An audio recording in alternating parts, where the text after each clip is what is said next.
नमस्कार, मैं अर्चना। आप देख रहे हैं प्राइम टीवी। वक्त हो गया है हर शहर प्राइम रिपोर्टर का। मुख्यमंत्री योगी आदित्यनाथ की अध्यक्षता में आज शाम 4 बजे कैबिनेट की एक बड़ी बैठक होने वाली है। ये बैठक लोक भवन में की जाएगी। इसमें विभिन्न विभागों के करीब 2 दर्जन प्रस्ताव आने की उम्मीद है। न्याय पंचायत स्तर पर अटल आवासीय विद्यालय खोलने का भी प्रस्ताव आ सकता है। साथ ही प्रत्येक विधानसभा में एक एक विवाह घर बनाने का भी प्रस्ताव इस बैठक में रखा जा सकता है। साथ ही नई पीपीपी नीति की कैबिनेट में लाई जा सकती है। इसके साथ ही और स्टेट लॉजिस्टिक प्लान भी पिछले दिनों मुख्यमंत्री ने बनाकर लाने के निर्देश दिए थे। ये भी आज की बैठक में रखा जा सकता है। इसी पे आगे जानकारी देने के लिए हमारे संवाददाता अभिनव हमारे साथ जुड़ चुके हैं। अभिनव, आज शाम 4 बजे योगी की कैबिनेट बैठक होने वाली है। काफी अहम बैठक मानी जा रही है। क्या कहना है इस बैठक के बारे में?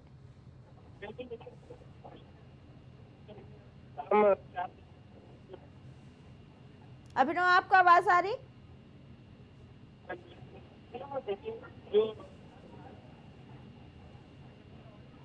अभिनव, आपको आवाज आ रही?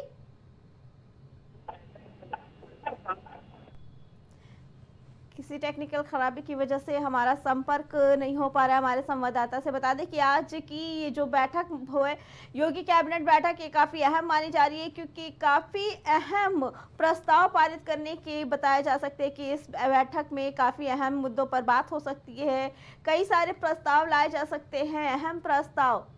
ले चलते हैं आपको एक बार फिर से हमारे संवाददाता अभिनव के पास। अभिनव, आज शाम 4 बजे कैबिनेट बैठक होने वाली है। कितनी अहम है ये बैठक?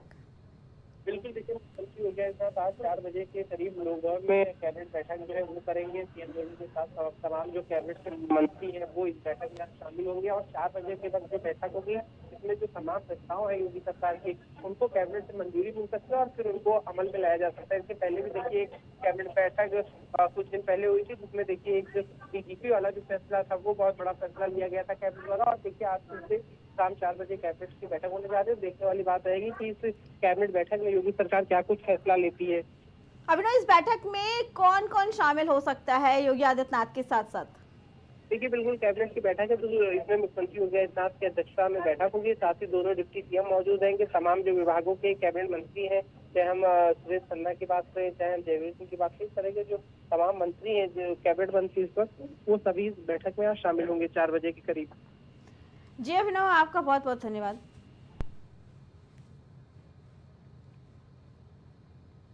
20 नवंबर के दिन उत्तर प्रदेश की 9 विधानसभा सीटों पर उपचुनाव को लेकर मतदान हुआ।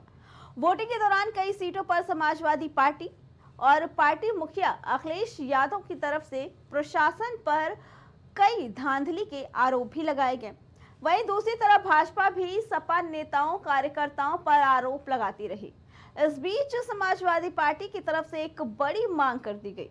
बता दें, समाजवादी पार्टी ने कुंदरकी, मीरापुर और सीसामऊ में दोबारा चुनाव करवाकर इस चुनाव को रद्द कराए जाने की मांग रखी है। सपा की तरफ से कहा गया कि वोटिंग के दौरान सारी मर्यादाएं ताक पर रखी गई। समाजवादी पार्टी के नेता और पार्टी के राष्ट्रीय महासचिव रामगोपाल यादव ने कुंदरकी, मीरापुर और सीसामऊ सीट पर फिर से चुनाव कराए जाने की मांग की है। रामगोपाल यादव ने कहा, ये उपचुनाव समाजवादी और पुलिस प्रशासन अधिकारियों के बीच का चुनाव था। इसी पे आगे जानकारी देने के लिए हमारे संवाददाता आशीष हमारे साथ जुड़ चुके हैं। आशीष, उपचुनाव हुए और कुछ सीटों पर हुए मतदान को कैंसिल करने की बात करके फिर से दोबारा उपचुनाव कराने की मांग की जा रही है। क्या कहना है इसके बारे में? कितना सही, कितना गलत?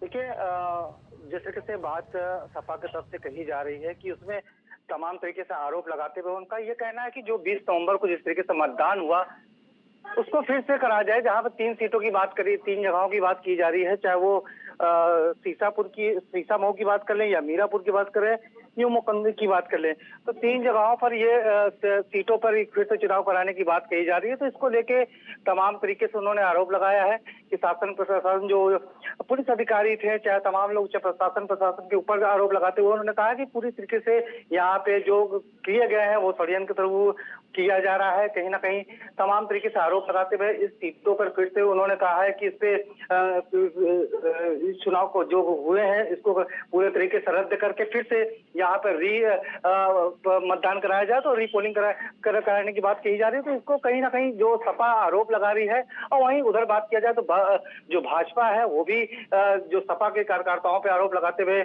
उनका भी यही मानना है कि दोनों कहीं ना कहीं देखा जाए तो दोनों पार्टियां एक दूसरे पर आरोप लगाते हुए जो 3 सीटें हैं उस पर फिर से ये मतदान कराने की बात कही जा रही है। जी, दोबारा कराने की मांग रखी गई है, जिसपे पहले से ही अखिलेश यादव को डाउट था और जिसपे कांटे की टक्कर मानी जा रही थी और कहीं ना कहीं मतदान उस पे कम पड़े हैं।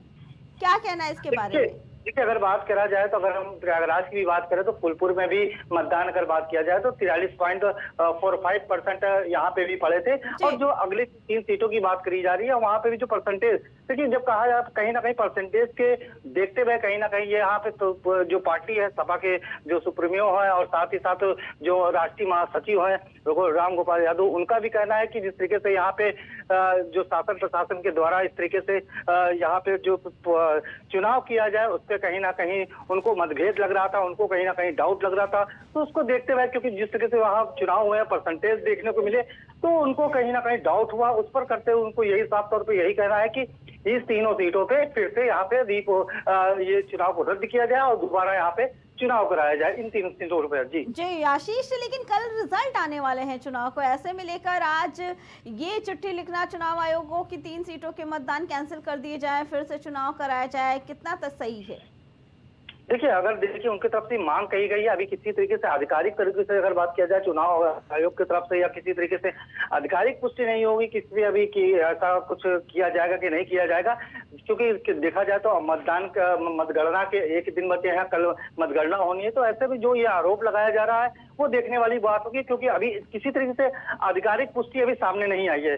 तो अभी जब तक आधिकारिक पुष्टि नहीं हो जाती तब तक ये कहना जल्दबाजी होगी कि इस पे दोबारा यहाँ पे मतदान होंगे कि नहीं, क्योंकि कल जिस तरीके से बात किया जाए कल पूरी तरीके से तैयारी हुई है, करके रखी गई है पूरी, जो जहाँ कल मतगणना होनी है तो वो पूरी तरीके से तैयारी करके रखा गया है। क्योंकि जिस तरीके से बात किया जाए आज जिस तरीके से यहाँ पे कल जिस तरीके से आरोप लगाया गया है तो ये इतनी जल्दी किसी तरीके से अभी बात करा जाए तो इस पे विचार विमर्श नहीं हुआ है। जब तक आधिकारिक पुष्टि नहीं जाती कि इस पे होगा दोबारा इस पे मतदान किया जाएगा कि नहीं किया जाएगा, अभी तरीके से कोई आधिकारिक बयान नहीं आया। जी आशीष, और कहा जाए तो इस बार का उपचुनाव दोनों पार्टियों के लिए काफी अहम भी माना जा रहा है और दोनों एक दूसरे पर आरोप प्रत्यारोप लगा रहे हैं।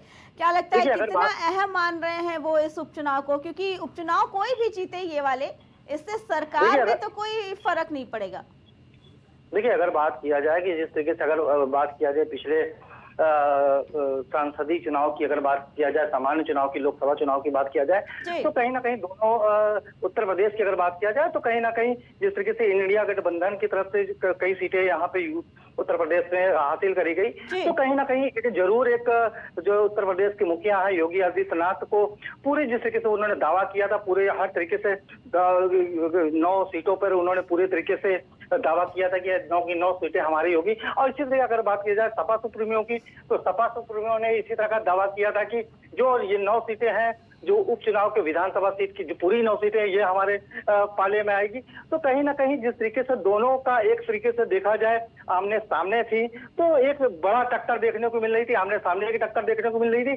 तो ये कहीं ना कहीं एक बड़ा सवाल जरूर आता है कि जिस तरीके से दोनों ने 9 सीटों की बात कही तो जो पिछला चुनाव हुआ था, क्योंकि जो अगर बात किया जाए तो जिस तरीके से यूपी में सपा ने अच्छा अपना प्रदर्शन दिखाया था और अच्छी सीट पाई थी, तो कहीं ना कहीं एक जरूर इस मतभेद जिस तरीके से ये सामने सीटों को लेके बात की जा रही थी कि जिस तरीके से लोकसभा सामान्य चुनाव में जिस तरीके से सीटें यहाँ पे सपा ने हासिल करी थी तो उसको देखते हुए ये उपचुनाव काफी अहम माना जा रहा था।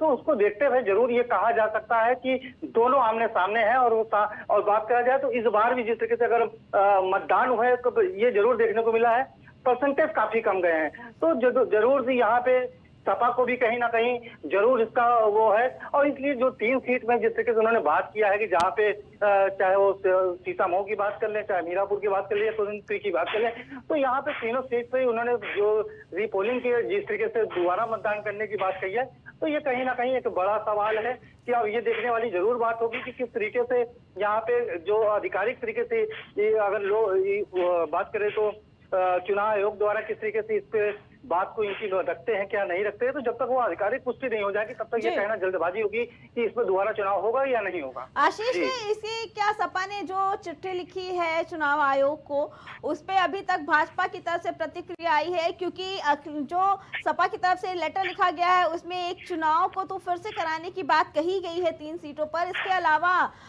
ककरौली के एसएसपी को भी गिरफ्तार करने के लिए कहा गया है। कई पुलिसकर्मियों को सस्पेंड करके उन पे कार्रवाई करने की भी मांग रखी गई है। क्या इसको लेकर अभी तक भाजपा की तरफ से कोई रिएक्शन आ पाया है?